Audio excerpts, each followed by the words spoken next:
नमस्कार, अटल मत न्यूज मध्ये आपले सहर्ष स्वागत आहे. भाजपच्या ताब्यात जिल्हा मधील सहकारी बँक त्याचं कारण असं एकच वाटतं मला की जसं हे दोघांचे म्हणून हे झालं पॅनल, तसं आदरणीय भुमरे साहेब, माननीय खासदार आमदार भुमरे साहेब, आमदार सत्तार सेठ, तुमचे बोरणारे सर, संजनाताई जाधव, अहमददादा जाधव दानवे, असे बरेच प्रखर मंडळ यांचं एक पॅनल होण्याची शक्यता असं वाटते. यामधून भाजप किती ताकद लावते आणि यांचं काय यांच्यामध्ये कसा संघर्ष होतो हे पुढील काळात तुम्हाला पाहायला मिळेल. आज त्याच्याबद्दल सत्ता कोण घेऊ शकतं, कारण सत्तेत भाजप हा केंद्रात आणि राज्यात सत्तेत आहे. यांच्या सत्तेचे सहभागी असणारे यांच्या दुसरं पॅनल जरी असलं तर सहकारामध्ये पक्षीय राजकारण चालत नाही. सहकारामध्ये हे चढलोडीच आपल्याला कोण जवळचा कोण असेल यासाठी असे राजकारण चालते. याच्यामुळे राजकीय तडजोड होणार नाही. याच्यामध्ये पॅनल टू पॅनल कोण कोणाच्या पॅनलमध्ये जाईल ऐन वेळेला हे बी सांगता येणार नाही. तिकडे घेणार नाही म्हणून तो दुसऱ्या पॅनलमध्ये जातो, तिकडचा न घेणार म्हणून दुसऱ्या पॅनलमध्ये जातो. पण तो प्रभावी असावा, त्याच्याकडे मतं असावी. केवळ मताचं नाव नाही, ठराव नाही, अशा लोकांनी बँकेला जास्त इतर लोकांना जे सक्रिय लोकांना दुर्लक्षित करू नये अशी माझी त्या सर्व नेते मंडळांना विनंती. या बँकेत असं बोललं जातं की शिवसेना आणि भाजप युती करणारी त्या बँकेत किशोर शितोडे यांना निवडून देतील, बाकी 70 सगळे निवडून देतील, असं येऊ शकतं. निवडणुकीचं गणित फार वेगळं आहे. भाजपचे किती गेले पण जवळपास माझ्या मते या बँकेवर खासदार संदीपान दादा भुमरे, आमदार आणि सत्तार सेठ यांची ताकद फार मोठी दिसते मला माझ्या पाहण्यामधून.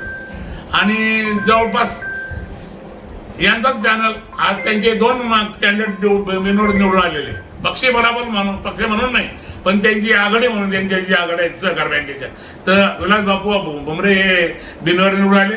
तसेच वैजापूरचे वैयक्तिक मतदारसंघाचे तेही आले. हे दोघंही सत्तार सेठ आणि भुमरे साहेबांचे ग्रुपचे दोन्ही डायरेक्टर आहेत. आता फक्त उर्वरित 19 डायरेक्टर मध्ये निवडणूक होणार.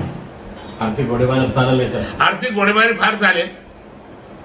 कोणाला प्रेशर येईल, आमच्या सारख्याला सुद्धा प्रेशर येऊ शकतं की तुम्ही वापस घ्या. पण मी शेवटी भाजप मला घेणार नाही ही मला याची कल्पना आहे. त्यांच्याकडे रावी शिंदे नाव घ्यायची गरज नाही, पण अजून 1-2 कॅन्डिडेट आहेत ते घेणार नाहीत. म्हणून मी आदरणीय नेते लोकनेते अफजल सत्तार साहेब यांच्या पॅनलला त्यांच्याशी मी अप्रोच झालेलं आहे. त्यांनी मला घेण्याचं आश्वासन दिलेलं आहे. परंतु ऐन वेळेला त्यांच्या पक्षाचे नेते आपल्या जिल्ह्याचे पालकमंत्री आदरणीय संजय दादा शिरसाट व त्यांच्या कन्या यांनी फॉर्म भरलेले आहेत. त्यांचा विचार करा यावेळेला त्यांनी घ्यावा असं वरून त्यांचे पक्षाच्या त्यांच्या ठरलेलं असलं दिसतंय.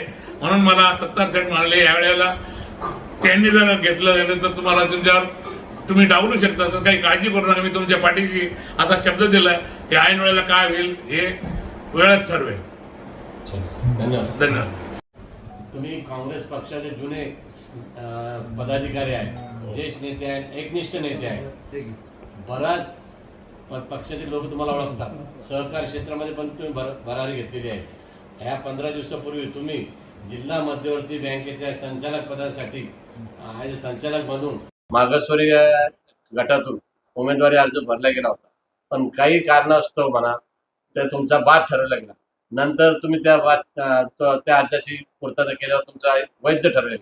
या 2 दिवसात प्रदीप शिंदे म्हणून जिल्हा मध्यवर्ती बँक आणि जिल्हा बँकेच्या निवडणुकीत फार नाव चर्चेला जात आहे का 23 तारीख फॉर्म मागे घ्यायची अशी चर्चा आहे विरोधकांची आणि तुमच्या कार्यकर्त्यांची.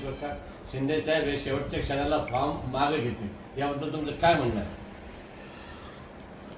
पत्रकार बंधूंनो नमस्कार. मी गेल्या 30 वर्षापासून म्हणजे जवळपास 6वी वेळ माझी जिल्ह्यामध्ये सहकारी बँकेत सक्रिय आहे. माझे 5 ते 19 यापूर्वी 9 मत होते, म्हणजे 9 संस्था माझ्या मेंबर होत्या माझ्या सगळ्या संस्था. त्याच्यापैकी आता 4 ते 5 आहेत. त्या संस्थेचे माझे ठराव आहेत, माझ्या ॲड्रेसवर आहेत. मी फक्त वेगवेगळ्या लोकांना ठराव दिले जे की एका माणसाला ठराव देता येत नाही म्हणून वेगवेगळ्या नावाने दिले. आणि मी घरात फॅमिलीचा पुरस्कार करताना सगळ्या फॅमिलीच्या नावाच्या मित्रमंडळींना ठराव दिलेले आहेत. राहिला विषय, मी फॉर्म भरल्यानंतर काही तांत्रिक अडचणीमुळे माननीय DDR साहेबांनी कागद लावले असताना सुद्धा ते काढून घेतले. घेतली माहिती, पण त्यामुळे मला अपील करावं लागली आणि तुम्हाला माझं मी वैद्य नसताना वैद्य ठरवलं, पण तो मी जॉईंट रजिस्ट्रारचा अपील केल्यानंतर मी वैद्य झालो. याच्याबद्दल मी खुशी आहे आणि बँक निवडणूक लढवण्याच्या इच्छेत आहे. बँकनी फार्म मागं घेणार, उमेदवारी मागे घेणार नाही अशी आज माझी पक्की भूमिका आहे. कोणत्या पक्षाकडून तुम्हाला प्रतिनिधी मिळणार आहे, उमेदवारी मिळणार आहे? कोणत्या पक्षाचे नेत्याशी तुमचं बोलणं झालं या संदर्भात? ह्या सहकार निवडणुकीमध्ये पक्षीय राजकारण नसतं. पक्षविरहित आघाडी करून कोणत्याही पक्षाबरोबर तो उमेदवार जाऊ शकतो की ज्याला ज्याची जाणीव आहे, ज्याला याला मतं 4-2 मतं स्वतःची आहेत आणि 10-25 मतं 40 मतं हा देऊ शकतो याच्या कारकिर्दीमध्ये, अशा माणसाला पॅनलमध्ये घेतल्या जातं जनरली.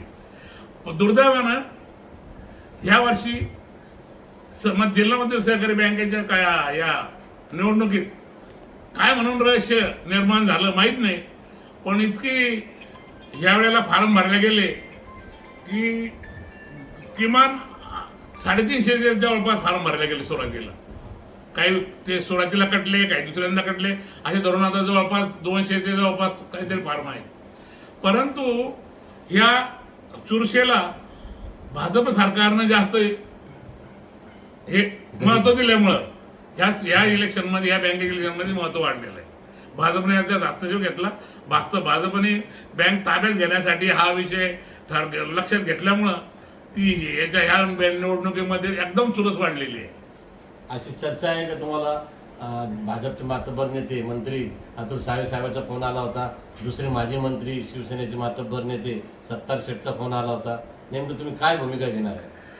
तेव्हा इलेक्शन निवडणूक म्हणल्यानंतर ह्याला मातबर लोकांचे, मी सिनियर थोडंसं असल्यामुळे, माझ्याकडे मतं असल्यामुळं, आणि मागच्या वेळेला एका कॅन्डिडेटला 20-25 मध्ये तो अपक्ष निवडून आला होता. बहुतेकांना सगळं माहिती आहे की मी जर लक्ष घातलं आणि राहिला विषय थोडासा बाजार होण्याचा, त्या बाजारामधून सुद्धा, त्या माध्यमातून सुद्धा पण काही लोकांना कायमचे अटॅक असतात, पैसे कोणाकडून घेत नाही किंवा काही असं बाजार होत नाही. ज्याच्याशी संबंधित ज्याचे आपण रिलेटेड आहेत त्यांना थोडंसं त्यांचं ऐकणं, त्या पद्धतीनं आमचे ऐकण्यासारखे जवळपास माझ्या ऐकण्यात 50-60 लोकांचे नक्की, जास्त पण कमी नाही. ते वैयक्तिक नाव मी तुम्हाला टिक मारू शकतो, त्याला तुम्ही उद्या फोन करून विचारू शकता की नाही तुम्ही ह्यावेळेला उभंच राहा, तुम्हाला आम्ही एक मतदान 100% मारू, कारण तुमची इतक्या वर्षीची पक्षाची धोरण सहकाराची कायमचं म्हणून तुम्हाला आम्ही मतदान करू असं म्हणणं आहे. म्हणून मी घेणार नाही. वास्तविक पाहता या दोन्ही पॅनलचे मला 2-2, 4-4 महत्वाच्या लोकांचे फोन आलेले, हे काही नाकारून चालत नाही.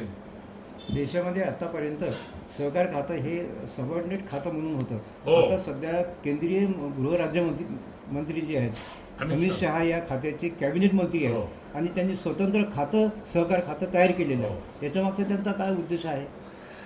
आदरणीय शहासाहेब हे केंद्रातले गृहमान्य सहकार मंत्री आहेत. किंबहुना असं म्हणेल मी की भारताच्या राज्याच्या मंत्रिमंडळात आजपर्यंत सहकार खातं संयुक्त असं वेगळं नव्हतं. सहकार खातं दुसऱ्या खात्याच्या अंडर चालत होतं. पण ह्या वेळेला भाजपने, म्हणजे अमित शहा साहेबांनी, नरेंद्र मोदी साहेबांनी सहकार खाते जास्त फोकसमध्ये केलं. त्याचं कारण असं आहे, महाराष्ट्र राज्य, पंजाब, उत्तर प्रदेश, मध्य प्रदेशमध्ये सहकाराची शक्ती जास्त आहे. सहकारामध्ये सत्ता टिकून राहू शकते असं त्यांना अनुभव आहे. त्यामुळे सरकारात प्रगत लोक पैशावर, म्हणजे सत्तारूढ आपल्यासाठी चांगले असतात, म्हणून त्यांनी सहकारावर जास्त लक्ष केंद्रित केलेलं आहे अमित शहा साहेबांनी. आणि त्या दृष्टिकोनातून त्यांनी सहकार क्षेत्र ताब्यात घेण्यासाठी हा निर्णय घेतलेला दिसतो असं मला वाटतं. एक शेवटचा असा प्रश्न होता, पुणे, मुंबई, नागपूरला मध्यवर्ती बँकेचं विशेष महत्व आहे. तिथं कोटीने त्यांचा व्यवहार राहत होता. आता 20-25 वर्ष सलग चेअरमन राहिलेले कैलास सुरेश पाटील साहेब. आता तुम्हाला काय वाटतं, आता समजा उद्या भविष्यात भाजपने सत्ता प्रस्थापित केले तर बँकेची काय स्थिती राहील? नाही, माझं म्हणणं तर उलट याच्यात असं आहे की आजच्या तारखेत भाजपच्याकडे सहकार क्षेत्रातली मते नाहीत. कमी मत आहे, कमी नगण्य मत आहे. जी काही मत आहेत भाजप आणि अतुल सावे साहेब, किशोर दुधळे साहेब आणि बाकीची मंडळी यांनी राष्ट्रवादी काँग्रेस, अजित पवार गटाशी हातमिळवणी केलेली आहे.